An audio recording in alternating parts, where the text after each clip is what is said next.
Howdy y'all, I'm back from Vintage Computer Festival Southwest 2026. I went last year and had like a lot of fun, so I figured, hey, let's go again this year. So what all did I see and get this year? Well, let's take a look. So they had mini discs again, got to see a lot of different ones here. Some fun players, these are recorder ones. Some of them have like really weird speakers, which are apparently really bad, but they look pretty cool. Also got some of these recorder ones, and look at the cover on this one. They also had a display that's like discs that make sound, which is pretty funny. Then they had other ones that had like a high MD drive and this cool little VIO. So apparently this one is just like a hand scanner or something. I'll need to look it up on the mini disc wiki. They also had ones that could record video to mini disc and ones that could take photos to mini disc. This is kind of like the Mavic of floppy disk camera. They also had this really cool Walkman that like ejects like this. Oh, I love that. And then some other Walkmans that have some transparent colors, which are really cool, including this one, which is a Final Fantasy VIII Coca-Cola collaboration in that nice red. So now I have a new Grail item. I also saw a lot of boxed games like this copy of Duke Nukem 3D and the Doom trilogy. I saw a couple of ultra mobile PCs. Like I really want to get my hands on one of these. And they also had this little tiny Sony VIO with all the Warios on it. And then they had like this little tiny PC, which is running CPU Z on it. A couple of luggables. I like the display that's on this one. And a whole bunch of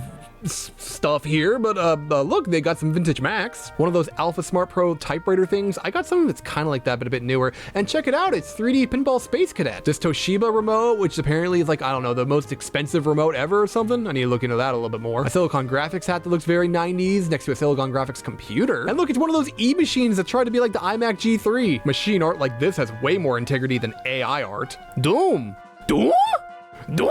A couple of Commodores and their monitors and stuff. Some more luggables. This one PC which has these really weird Altec Lansing speakers. I have no idea what that like hinge thing is supposed to be for. Oh, and check it out. I got one of those keyboards like that. Mine's just missing one of the F keys. It's kind of weird to think that the Xbox official magazine is a bit retro right now. Some really cool speakers that I should have picked up. A couple of Submarine controllers. A Magnavox Odyssey that's in front of this Intel stick. An E-machine monitor, which I probably should have picked up. A couple of PDAs. Some more PDAs. And one of those WebOS tablets. I need to get one of the cool one day. And lastly, I saw this boxed copy of Duke Nukem 3D, the Kiloton collection. I really wanted it, but it was $125. Well, that's all the stuff I saw, but what's the stuff that I got? Honestly, not that much. I kind of set a budget for myself this year and only got a few things, but I can still show them off. So my first stop was like the MD Con stuff. Got a couple of stickers whenever I showed them my mini disc player. This I've had for a while. So, you know, I had to stock up on mini discs, got 5 of them in this cool little case that can put them in. I also got this like armband, which is actually designed for this particular player. Now I can just put that in and go running. Exposed to the headphone jack and everything. And they gave me a cool little keychain too. But besides that, there was only 2 other things that I bought. I got this copy of Super Mario USA for the Famicom. We in America knew this game as Super Mario Bros. 2. There's a weird backstory on this. Mario 2 in Japan was just like another version of Mario 1. They added some more levels. And we know that in the States it's the Super Mario Bros. Lost Levels. Well, there was this other game, Doki Doki Panic, which this is basically just kind of like a ROM hack of. They just went and changed the sprites. And eventually they took this game and they brought it back to Japan. And that's how we got Super Mario USA, because they already had a Mario 2. But I've always wanted a copy of this and surprisingly didn't pick one up in Japan, so now I got one. But besides that, the only other thing I got was this. This is Penguin Adventure for the MSX. I got an MSX last year and only got one game and haven't really done anything with it yet, but now that I have a second one, I think I'm gonna do a video about it. And I wanted this cartridge in particular because some people consider this to be Kojima's first game. Even though he only spent like apparently a month on it and just kind of gave like some advice and stuff. It's not his directorial debut, but apparently people will be like, oh, this is the first Kojima game. So I picked it up because of him and then got immediately disappointed when I found out the next day about the AI stuff he's involved with, so that's disappointing. Still gonna check this thing out though. But that's all the stuff I bought. And some of you might remember last year there was the free pile. And unfortunately it was a little disappointing. I only kind of got like this thing, which is just the bottom half of like a ThinkPad like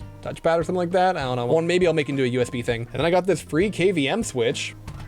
This pile is significantly smaller than the one I got last year. Overall, I'm actually a little bit disappointed with how this was this year, because last year I went for like 2 of the days and this year I only went for 1. That's because like after the first day, I felt like I really kind of saw everything. It felt like there were less vendors, even though they went to like a new venue, which honestly, I didn't like the new venue. It felt more crowded, parking was terrible. So I don't know, like I'll still go next year, but I didn't really like this year. Still got some cool things though, and I'm still glad I went. But I'll have to try out this pretty soon, so expect a video on that, is what I said last year about the MSX and still haven't made a video about it, but I got another game now. Now it'll be more interesting. Oh, and by the way, I'm also trying some stuff with like Patreon and YouTube memberships and stuff like that, trying to see if I can, I don't know, do something. Since I don't do paid sponsorships on this channel, I should probably do something to help fund these projects, so I'm trying to set that stuff up. Maybe it's set up already. I don't know. I'm figuring it out. But if you have like any interest in possibly helping me out with some of this garbage in the future, I guess maybe be expecting that soon, if it's not already out. Anyway, now that sponsor block is fast forwarded you to this part of the video, that's gonna be it for now. So long, y'all.